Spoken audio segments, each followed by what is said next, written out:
Minnesota Vikings come up with a big time win.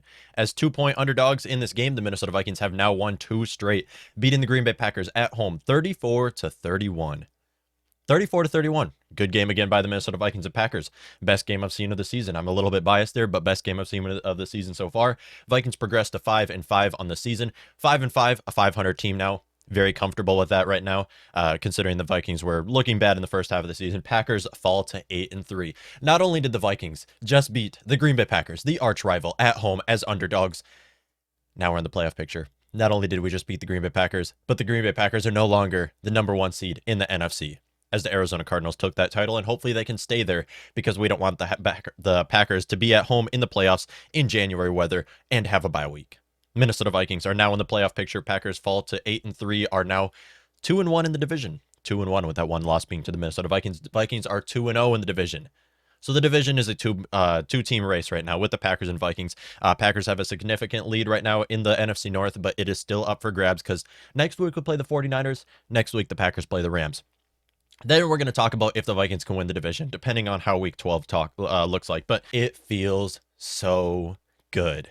Minnesota Vikings. If you're not a Vikings fan, you might be actually able to understand this feeling, but just the feeling of beating the Green Bay Packers. Like seeing the Packers lose and the Vikings win at the same time is the best feeling in the world.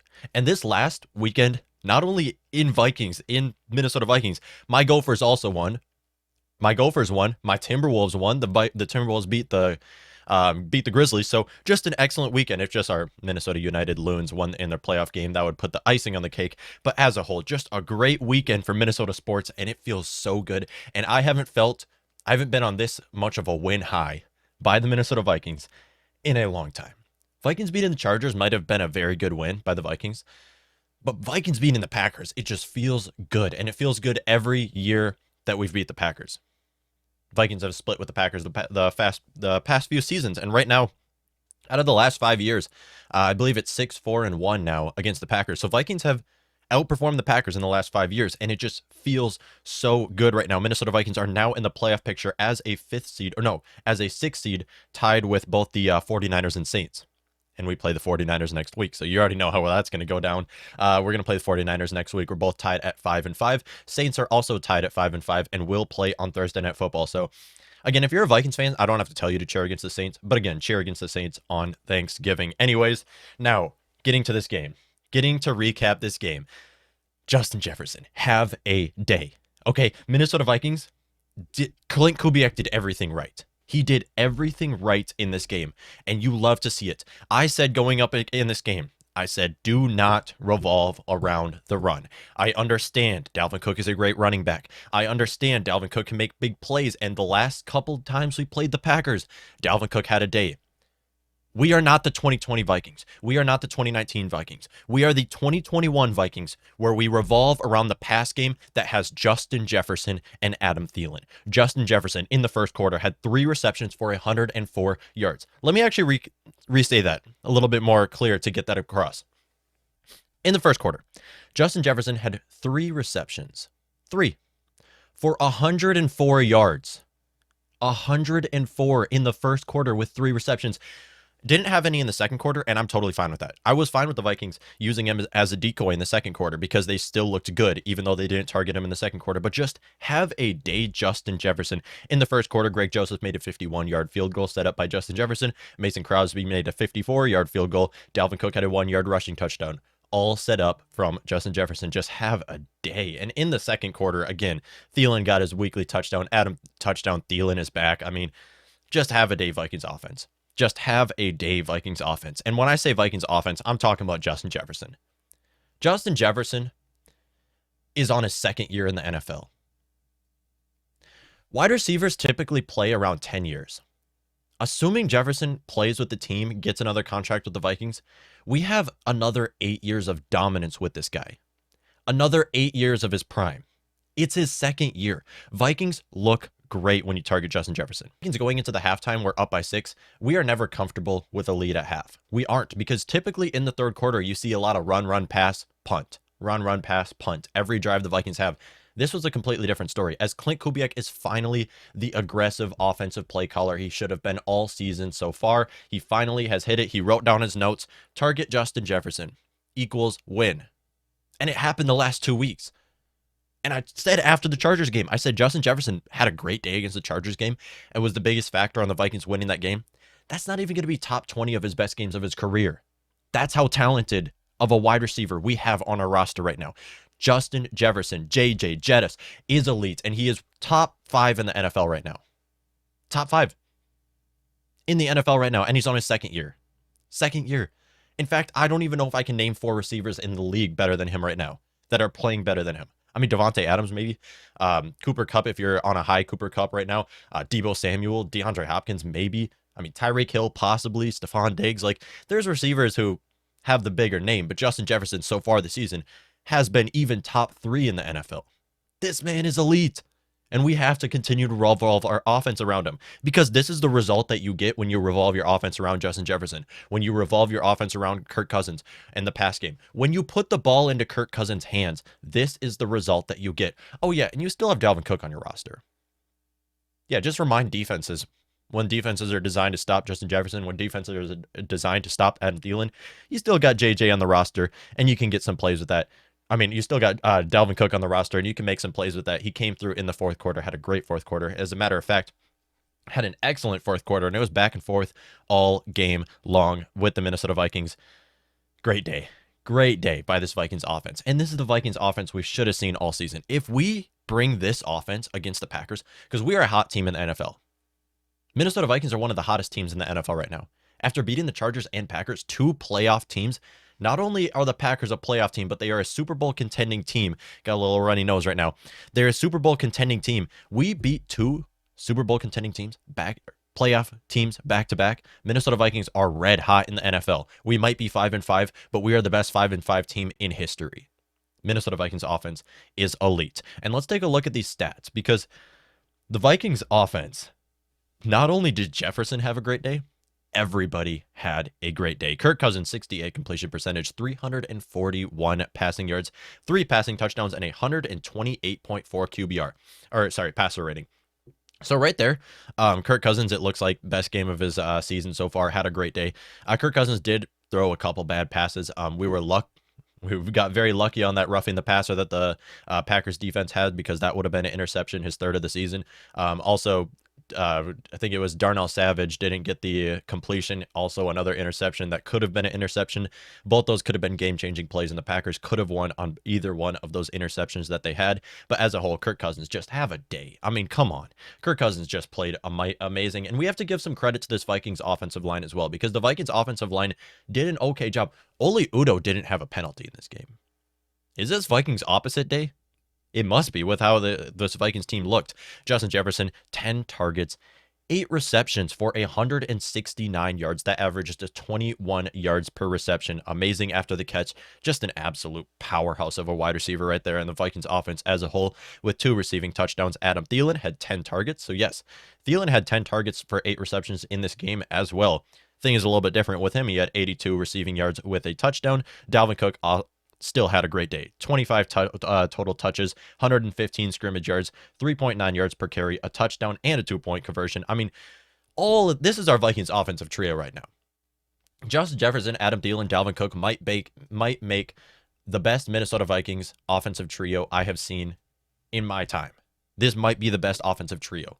Better than the Stephon Diggs, Thielen, and Dalvin Cook offensive trio we had a couple years ago. This might be the best one I've seen, and possibly the best in the NFL right now. I mean, this offensive trio, wide receiver, running back trio, is the best in the NFL, and they are elite. All 3 of these players, Justin Jefferson, Adam Thielen, and Dalvin Cook, are all on track to break 1,000 yards this season. They're all on track to get a 1,000-yard season. That's how great of a season we're having right now on the offensive side of the ball. Justin Jefferson almost has 1,000 yards already. Same goes for Dalvin Cook. Thielen should also be getting there, assuming they continue to target him in the red zone. Will also be racking up both the receiving touchdowns and the receiving yards. So just an excellent day by this Minnesota Vikings offense. Have a day, Vikings offense. All 4 quarters was just amazing. I mean, Vikings didn't even target Jefferson in the second quarter, and they still had a great day. And Jefferson just lit up the first quarter and entire second half, just eating up field yardage, getting Assists on every touchdown the Vikings have had went to Justin Jefferson. There wasn't a call by Clint Kubiak that I was not okay with. A lot of people get mad on that 3rd and 1 call where they gave it to CJ Ham. It was a 3rd and 1 call. They give it to the fullback. We see this by the Vikings a lot. A lot of people were mad. I see on Twitter a lot of people were angry, and I get it. Whenever the Vikings don't convert on 3rd down, Vikings fans are not happy. But as a whole, the play I don't think is that bad. I think it was a solid play because it's worked so far this season where you're giving it to CJ Ham, a big body back, running for a 1st down, and it's worked so far this season as he's like I said, a big body back who's a power back who can get you 1 yard. Typically does work, didn't work in that play. But again, I didn't hate the call. But again, you do have Dalvin Cook, and that would be the smarter move to make, would be giving it to Dalvin Cook. But just have a day Vikings offense. We have to bring this Vikings offense every week. Every week in, week out. When we play the 49ers, I don't care. Bring this offense when we play the Lions. Okay, give Jefferson 10 targets plus when we play the Lions. I don't care. Just play this same offense. Clint Kubiak, bring whatever playbook you had in this game every single week. Bring that week in, week out, and the Vikings can make a playoff run and a potential Super Bowl run. I mean, yeah, Vikings can. Let's say it, because who in the NFC right now do you fear? Who is scary? Rams?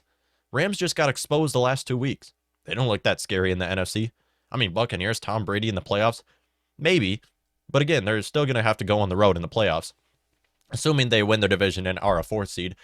I mean, Cardinals, we nearly beat the Cardinals. It was a chip shot field goal away from beating the Cardinals. Who in the NFC do you fear right now? Vikings can make a Super Bowl run. And I don't want to get your hopes up right now, but take a step back. You look at the teams in the playoffs. There's no scary teams. We just beat the Packers. They were one of the best teams in the playoffs, or one of the best teams in the playoff picture right now in the NFL. You have the Cardinals. I mean, chip shot field goal away from beating the Cardinals as well. Like, as a whole, any given Sunday, any team can beat any team. And this is why the NFL is the best sport in the world. It is.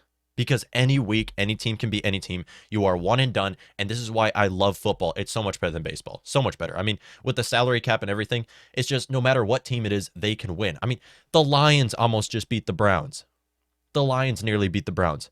Not only did the Lions just beat the Browns, but the Texans just snapped the Titans' winning streak. I mean, any week, any team can beat any team. And this is why the NFL is the best sport in the world. And this is why I love the NFL, because anything can happen. You also have right here, you have the Colts, who just destroyed the Buffalo Bills, exposed the Buffalo Bills. They didn't just beat them. They beat them 41-15.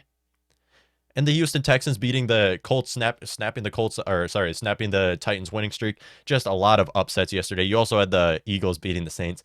I predicted that win. Just an excellent win by the Eagles. Love to see them beat the Saints. But as a whole, Vikings, we're going to take a step back here because, believe it or not, the Packers offense had a better game than the Vikings offense. I mean, statistically. Based off of the eye test yesterday, though, Vikings offense looked better. But statistically, the Packers offense, they had more rushing yards, more receiving yards, and the Vikings punted more times. Vikings had a higher 3rd down efficiency, more 1st downs, and a higher time of possession. So Vikings offense and Packers offense were even, split down the middle when it comes to those stat categories. Vikings allowed 467 total yards and 31 points against the Packers. So Vikings defense didn't have a great day. It was more the Vikings corners and secondary as a whole sucking. The Vikings secondary was so bad yesterday. And I mean, like, terrible. Giving up a 75 receiving touchdown to Marquez Valdes-Scantling on Xavier Woods. You gave up 2 easy touchdowns to Davante Adams. I mean, Davante Adams destroyed Mackenzie Alexander, likely put his job away. His next year, he's probably not going to get another contract because of that one play that Davante Adams had on him. Got a little bit of a cold right now, but still, I'm very excited on this Vikings team. Just an excellent performance by this Vikings offense. And the defense secondary did a terrible job. I mean, Mackenzie Alexander had a bad day. Xavier Woods gave up 2 touchdowns. I mean, Xavier Woods, what happened? You coming off of no, you didn't come off of an injury. That was Harrison Smith. Harrison Smith had a great day. Harrison Smith got his another sack. He had 1 sack on the day, and is now the defensive back with the Vikings who has the most sacks in NFL history. So great job for Harrison Smith, longest tenured Viking. We love him on our team. You know who did have a good day on the Vikings defense? Armond Watts. Armond Watts secretly, like, very subtly went off in this game. And nobody's talking about him. Armond Watts stepping in for Michael Pierce has been amazing. Armond Watts, 6th-round draft pick out of Arkansas in 2019, is looking amazing starting at nose tackle. And he's looking like Michael Pierce out there. We're missing Michael Pierce and Danielle Hunter on our defensive line, but our defensive line had a great day. They were able to stop A.J. Dillon to under 4 yards per carry and able to get to Aaron Rodgers all game. Aaron Rodgers averaged 3.1 seconds to pass on every dropback. 3.1 seconds. Excellent job, Vikings defense in the blitz game to be able to get to Aaron Rodgers on every dropback. 3.1 seconds to pass, and he was able to put up those numbers. I mean, come on, defensive line. Just a great day. Armond Watts had 15. No, I think he had 2 total tackles, tackling A.J. Dillon twice. He had a sack, a forced fumble. I mean, just a great day from Armond Watts. Just an excellent day. Armond Watts have a day forcing a fumble, getting a sack, and also stopping A.J. Dillon. Just secretly looking great in this Vikings defense. It's good to see our Vikings defensive line without Michael Pierce and Danielle Hunter, 2 core starters. Not only are they core starters, but just excellent players at their position. Seeing our Vikings defensive line without 2 of their best players in their defensive line, to have Dalvin Tomlinson play as great as he was. DJ Wadham was getting to the passer. Armond Watts, like I said, just have a great day. Everson Griffin made a couple plays as well. He did line up in the neutral zone, which was called for a penalty. So put that aside, though. Great day from this Vikings team. Really just opposite day as a whole. Like I said already, I mean, not only about Oli Udoh not getting a penalty in this game, but there was a lot. I mean, Vikings were a pass-heavy team. I said that. They're used to being a run-heavy team. We're a pass-first team now. Just opposite day. Not a whole lot of injuries on this Vikings team, but Bashaud Breeland also didn't give up a touchdown in this game. Bashaud Breeland didn't give up a touchdown against the Aaron Rodgers and the passing offense that they have. I mean, opposite day from this Vikings team.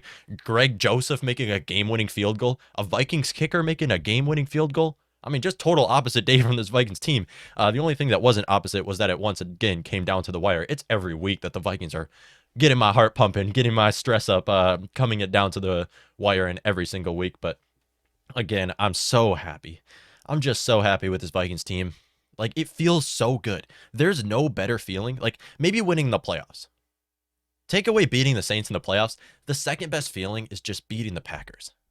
Beating the Packers. It feels so good. It feels so good. And then the worst feeling is losing to the Packers. So that's what makes it even feel better, is just beating the Packers. And it just feels so good. Have a day, Vikings offense. Kirk Cousins had a day. Justin Jefferson had a day. Adam Thielen had a day. Dalvin Cook had a day. I mean, throw Tyler Conklin into the mix. He caught all of his passes. No drop passes from Tyler Conklin. KJ Osborne, you could throw him in there as well, just because he's KJ Osborne.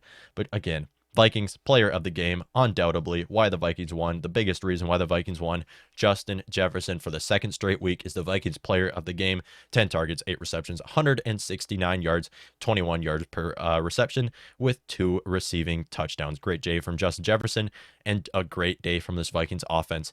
It feels so good. It just feels so good. Some other things to talk about here, though. Mason Cole started at center over Garrett Bradbury. I didn't mind the decision.